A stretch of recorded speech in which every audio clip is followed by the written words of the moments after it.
मुस्लिम league नून का अहम मुशावरती इजलास। सियासी सूरत हाल पर मुशावरत। इजलास में नवाज शरीफ भी वीडियो लिंक के जरिए शरीक हुए।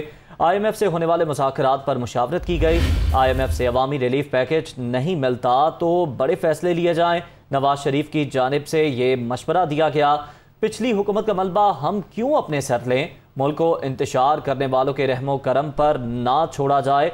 नवाज शरीफ की जानिब से ये कहा गया। लॉन्ग मार्च का शोर IMF से मुज़ाकरात को मुतासर करने के लिए मचाया गया। साथ ही साथ ये भी कहा गया कि इत्तेहादियों को एतमाद में लिया जाए, हर फैसले में आसिफ जरदारी को साथ रखा जाए। मज़ीद तफसीलात जानने देंगे। इखलाक बाजवा हमारे साथ मौजूद है। इखलाक, बताइएगा इस मुशावरती इजलास में मज़ीद क्या फैसले हुए? जी बिल्कुल, मुस्लिम लीग नून का अहम मुशावरती इजलास जो है वज़ीर-ए-आज़म पाकिस्तान शहबाज शरीफ के ज़रिए सदारत हुआ, जिसमें जो है वो लॉन्ग मार्च की और सियासी सूरत हाल और कबल वक्त इंतखाबात के हवाले से मुशावरत हुई है। मुशावरती इजलास में मुस्लिम लीग नून के कायद नवाज शरीफ ने भी वीडियो लिंक के जरिए शरीक हुए और इजलास में IMF से होने वाले मुज़ाकरात पर तफसीली मुशावरत की गई।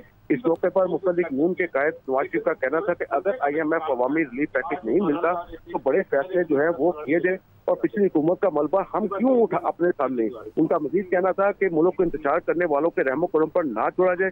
इस मौके पर उन्होंने मशवरा दिया कि लॉन्ग मार्च का जो शोर है वो IMF से मुज़ाकरात को मुतासर करने के लिए मचाया जा रहा है, लिहाजा लॉन्ग मार्च पर इत्तेहादियों को मुकम्मल एतमाद में लिया जाए और हर फैसले में आसिफ अली जरदारी को जो है वो साथ रखा जाए।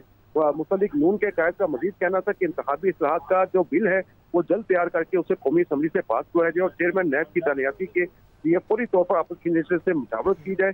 और जो इस मौके पर मुस्लिम लीग नून की नायब सदर मरीम नवाज का ये कहना था कि फ्रेश मैंडेट की कौमी और अवामी मसाइल का बहस हल है और पंजाब में नंबर गेम के हवाले से जो है वो शहबाज शरीफ और हमजा शहबाज शरीफ ने मुस्लिम लीग नून के कायद और पार्टी रहनुमाओं को आगाह किया और इस मौके पर जो है मुशावरती इजलास में। जी ठीक है, बहुत शुक्रिया इखलाक बाजवा, आप हमें अपडेट कर रहे थे।